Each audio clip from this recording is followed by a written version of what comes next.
नमस्कार, मैं हूं आपके साथ गौरव राजेंद्र। बुलेटिन की शुरुआत करते हैं। पीएम मोदी 74 साल के हो चुके हैं, लेकिन 74 साल में भी देश के लिए उनकी कर्मठता देखते ही बनती है। पूरा देश पीएम मोदी का जन्मदिवस मना रहा है। ऐसे में आज हम आपके लिए लेकर आए हैं पीएम मोदी के जीवन परिचय की यात्रा। देखिए हमारी खास रिपोर्ट।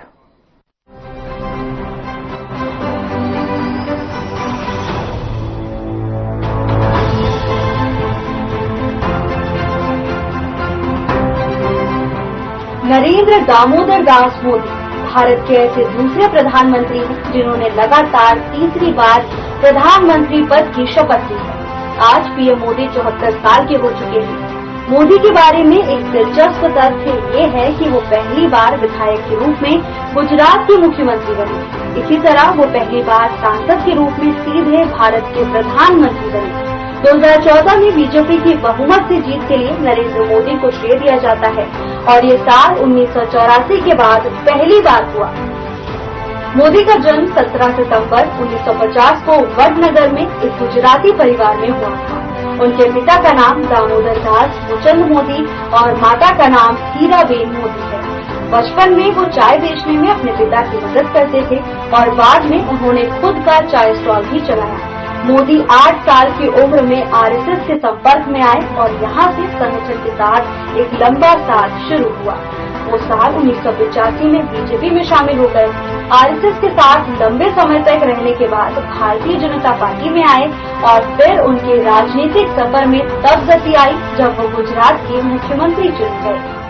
साल 1967 में नरेंद्र मोदी ने वडनगर में अपनी स्कूली शिक्षा पूरी करने के बाद घर छोड़ दिया और ऋषिकेश, हिमालय, रामकृष्ण मिशन और उत्तरी पूर्वी भारत के विभिन्न राज्यों का भ्रमण करने के लिए निकल पड़े।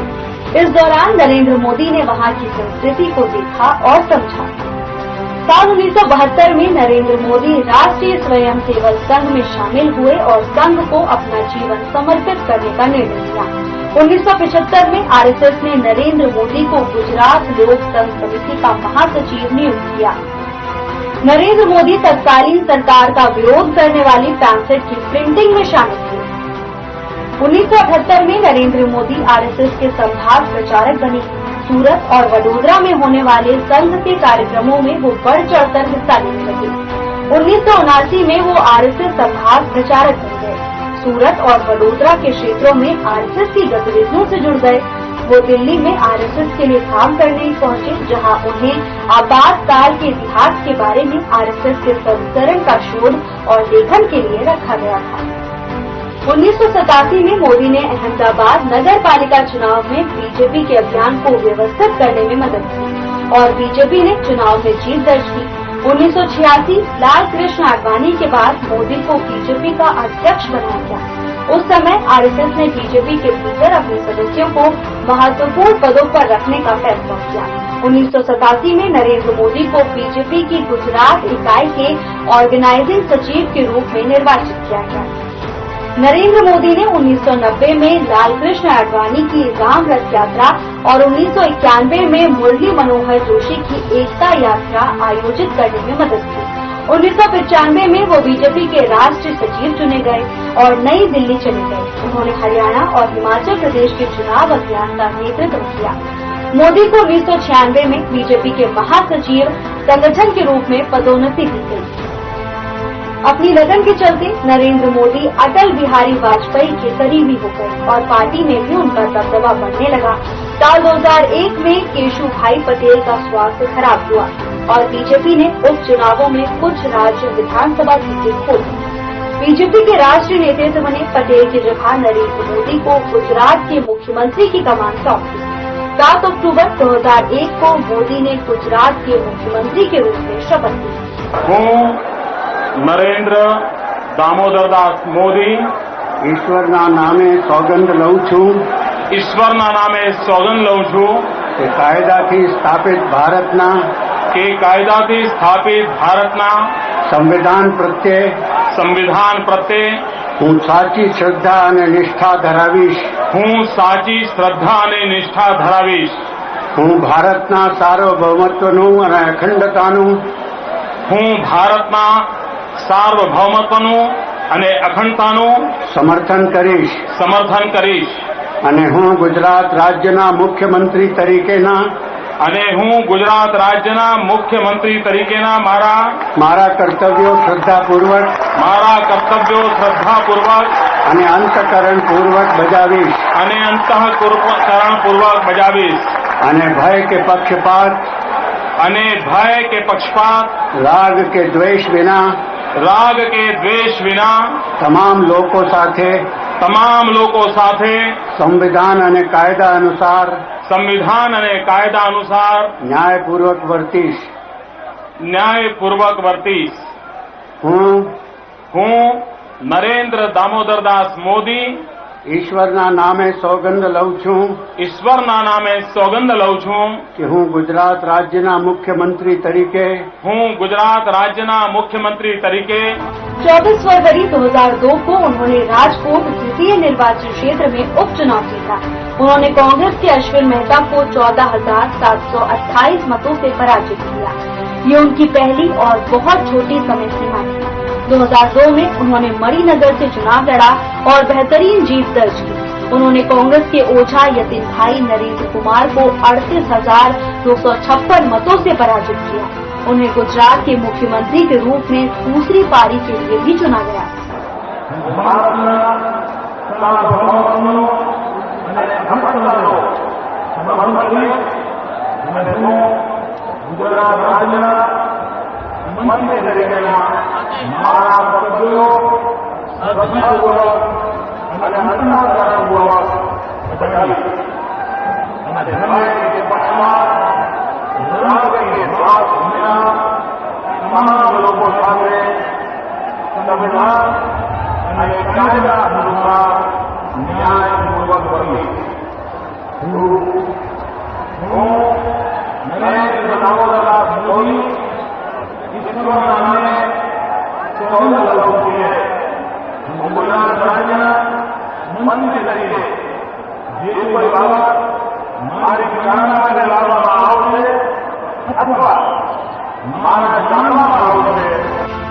दिसंबर 2007 को गुजरात के मुख्यमंत्री के रूप में मोदी का तीसरा कार्यकाल शुरू हुआ और 20 दिसंबर 2012 को पूरा हुआ.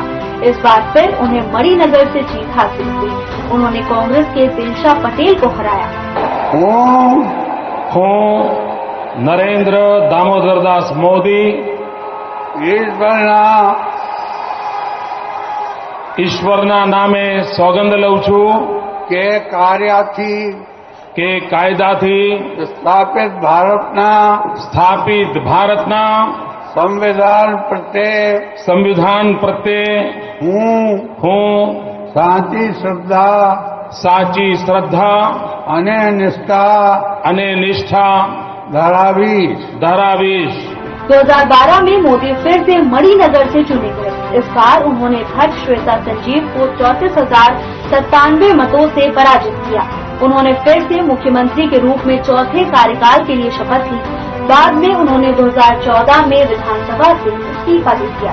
હું ભારતના સાર્વભૌમત્વનું અને અખંડતાનું સમર્થન કરીશ અને હું ગુજરાત રાજ્યના મુખ્યમંત્રી તરીકેના મારા કર્તવ્યો શ્રદ્ધાપૂર્વક અને અંતઃકરણપૂર્વક બજાવીશ અને ભય કે પક્ષપાત રાગ કે દ્વેષ વિના તમામ લોકો સાથે સંવિધાન અને કાયદા અનુસાર ન્યાયપૂર્વક વર્તીશ.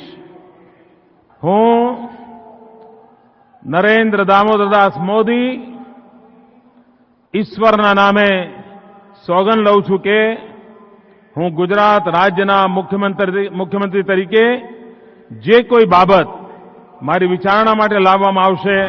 2014 को नरेंद्र मोदी 14वें और भारत के वर्तमान प्रधानमंत्री के रूप में चुने गए.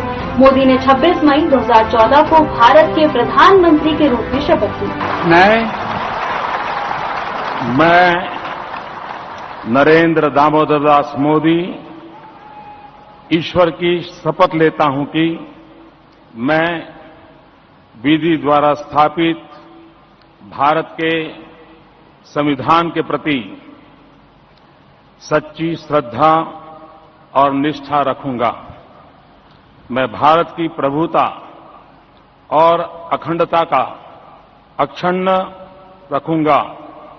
मैं संघ के प्रधानमंत्री के रूप में अपने कर्तव्यों का श्रद्धापूर्वक और शुद्ध अंतःकरण से निर्वहन करूंगा तथा मैं भय या पक्षपात, अनुराग या द्वेष के बिना सभी प्रकार के लोगों के प्रति संविधान और विधि के अनुसार न्याय करूंगा। 23 मई 2019 को नरेंद्र मोदी एक बार फिर वाराणसी से सांसद चुने गए। उन्होंने लोकसभा चुनाव में वाराणसी सीट पर कांग्रेस के नेता अजय राय को हराया। इसी जीत के साथ उन्हें फिर से भारत का प्रधानमंत्री चुना गया। अब आता है साल 2019। 30 मई को नरेंद्र मोदी ने फिर से प्रधानमंत्री पद की शपथ ली और 31 मई को कैबिनेट का विस्तार किया। मैं नरेंद्र दामोदर दास मोदी ईश्वर की शपथ लेता हूं कि मैं विधि द्वारा स्थापित भारत के संविधान के प्रति सच्ची श्रद्धा और निष्ठा रखूंगा। मैं भारत की प्रभुता और अखंडता अक्षुण्ण रखूंगा। मैं संघ के प्रधानमंत्री के रूप में अपने कर्तव्यों का श्रद्धापूर्वक और शुद्ध अंतःकरण से निर्वहन करूंगा तथा मैं भय या पक्षपात, अनुराग या द्वेष के बिना सभी प्रकार के लोगों के प्रति संविधान और विधि के अनुसार न्याय करूंगा। मैं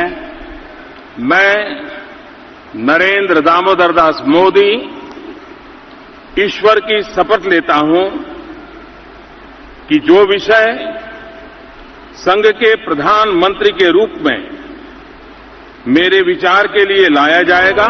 पीएमओ के अलावा department of atomic energy, ministry of personnel, public grievances and pension, department of space और वो सभी मंत्रालय स्वयं के पास रखे जो किसी अन्य मंत्री को आवंटित नहीं हुए। 9 जून 2024 को पीएम नरेंद्र मोदी ने लगातार तीसरी बार प्रधानमंत्री पद की शपथ ग्रहण की। इसी के साथ नरेंद्र मोदी ऐसे दूसरे प्रधानमंत्री बने जो लगातार तीसरी बार पीएम बने। पीएम मोदी को वाराणसी सीट पर 6,12,970 वोट मिले। मैं नरेंद्र दामोदर दास मोदी ईश्वर की शपथ लेता हूं कि मैं विधि द्वारा स्थापित भारत के संविधान के प्रति सच्ची श्रद्धा और निष्ठा रखूंगा। मैं भारत की प्रभुता और अखंडता अक्षुण्ण रखूंगा। मैं संघ के प्रधानमंत्री के रूप में अपने कर्तव्यों का श्रद्धापूर्वक और शुद्ध अंतःकरण से निर्वहन करूंगा तथा मैं भय या पक्षपात, अनुराग या द्वेष के बिना सभी प्रकार के लोगों के प्रति संविधान और विधि के अनुसार न्याय करूंगा। मैं नरेंद्र दामोदर दास मोदी ईश्वर की शपथ लेता हूं कि जो विषय संघ के प्रधानमंत्री के रूप में मेरे विचार के लिए लाया जाएगा।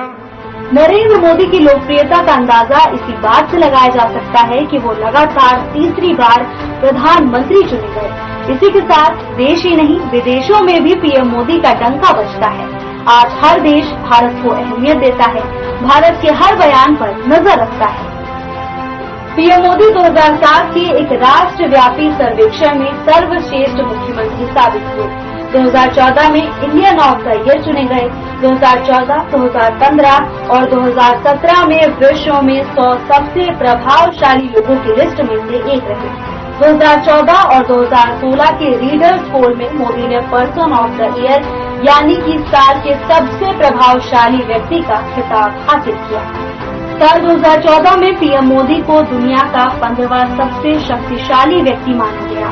उन्हें 2015, 2016 और 2018 में दुनिया में 9वें सबसे शक्तिशाली व्यक्ति का दर्जा मिला।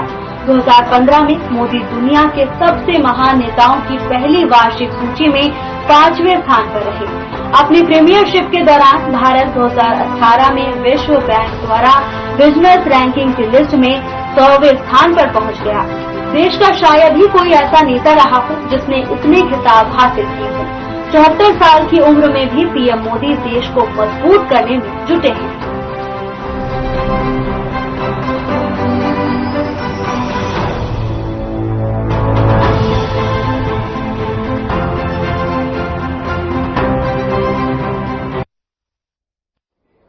उधर पीएम मोदी ने ओडिशा के भुवनेश्वर में विकास कार्यों का शिलान्यास और उद्घाटन किया। इस मौके पर पीएम मोदी ने जनसभा को भी संबोधित किया। पीएम ने क्या कुछ कहा, आइए आपको सुनाते हैं।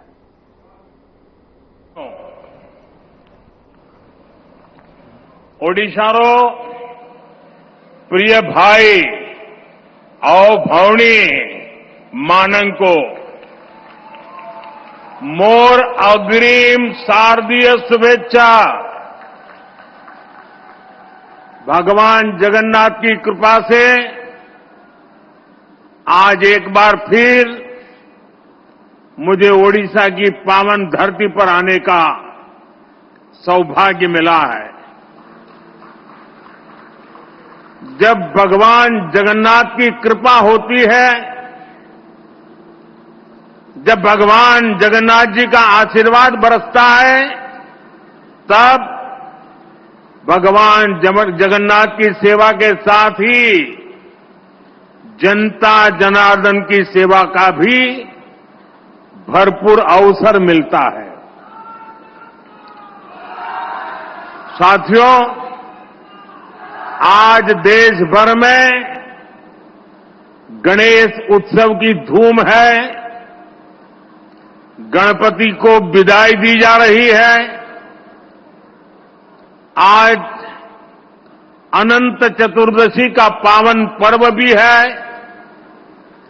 आज ही विश्वकर्मा पूजा भी है। दुनिया में भारत ही ऐसा देश है जहां श्रम और कौशल को विश्वकर्मा के रूप में पूजा जाता है। मैं सभी देशवासियों को विश्वकर्मा जयंती की भी शुभकामनाएं देता हूं। साथियों, ऐसे पवित्र दिन अभी मुझे ओडिशा की माताओं बहनों के लिए सुभद्रा योजना का शुभारंभ करने का अवसर मिला है। और ये भी महाप्रभु की कृपा है कि माता सुभद्रा के नाम से योजना का आरंभ हो और स्वयं इंद्र देवता आशीर्वाद देने के लिए पधारे हैं।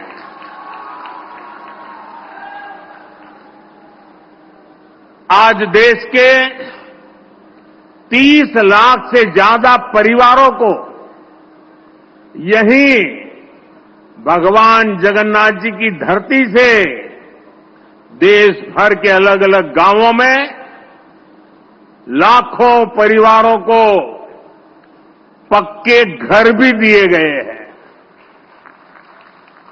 इनमें से 26 लाख घर हमारे देश के गांवों में और 4 लाख घर हमारे देश के अलग अलग शहरों में ये घर दिए गए हैं। यहां ओडिशा के विकास के लिए हजारों करोड़ की विकास परियोजनाओं का भी लोकार्पण और शिलान्यास हुआ है। मैं आप सबको, उड़ीसा के सभी लोगों को, सभी देशवासियों को इस अवसर पर बधाई देता हूं। भाइयों बहनों, ओडिशा में भाजपा के नेतृत्व में नई सरकार बनते समय मैं शपथ ग्रहण समारोह में आया था। उसके बाद ये मेरी पहली यात्रा है। जब चुनाव चल रहे थे तब मैंने आपसे कहा था, यहां डबल इंजन की सरकार बनेगी तो उड़ीसा विकास की नई उड़ान भरेगा। जो सपने यहां के गांव, गरीब, दलित, आदिवासी, ऐसे हमारे वंचित परिवारों ने देखे हैं, जो सपने हमारी माताओं, बहनों, बेटियों ने, महिलाओं ने, जो सपने हमारे नौजवानों ने, हमारी नौजवान बेटियों ने, जो सपने हमारे मेहनत कश मध्यम वर्ग ने देखे हैं, उन सबके सपने भी पूरे होंगे, ये मेरा विश्वास है और महाप्रभु का आशीर्वाद है। आज आप देखिए, जो वादे हमने किए थे वो अभूतपूर्व गति से पूरे हो रहे हैं। हमने कहा था हम सरकार बनते ही भगवान जगन्नाथ के मंदिर के चारों द्वार खोलेंगे। सरकार बनते ही हमने भगवान जगन्नाथ मंदिर परिषद के बंद द्वार खुलवा दिए। जैसा हमने कहा था, मंदिर का रत्न भंडार भी खोल दिया गया। भाजपा सरकार दिन रात जनता जनार्दन की सेवा के लिए काम कर रही है। हमारे मोहन जी,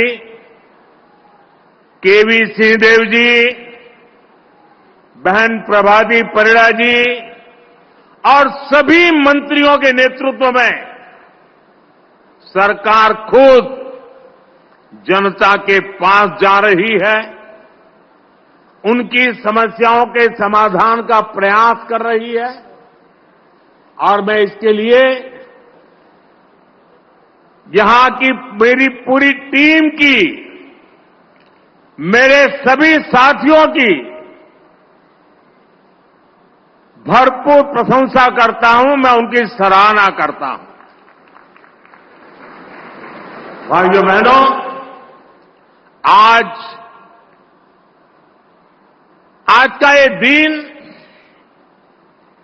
एक और वजह से भी विशेष है। आज केंद्र की एनडीए सरकार के 100 दिन भी हो रहे हैं। इस दौरान गरीब, किसान, नौजवान और नारी शक्ति के सशक्तिकरण के लिए बड़े बड़े फैसले लिए गए हैं। बीते 100 दिन में तय हुआ कि गरीबों के लिए 3 करोड़ पक्के घर बनाएंगे। बीते 100 दिनों में नौजवानों के लिए 2 लाख करोड़ रुपए का पीएम पैकेज घोषित किया गया है। युवा साथियों को इसका बहुत लाभ होगा। इसके तहत प्राइवेट कंपनियों में नौजवानों की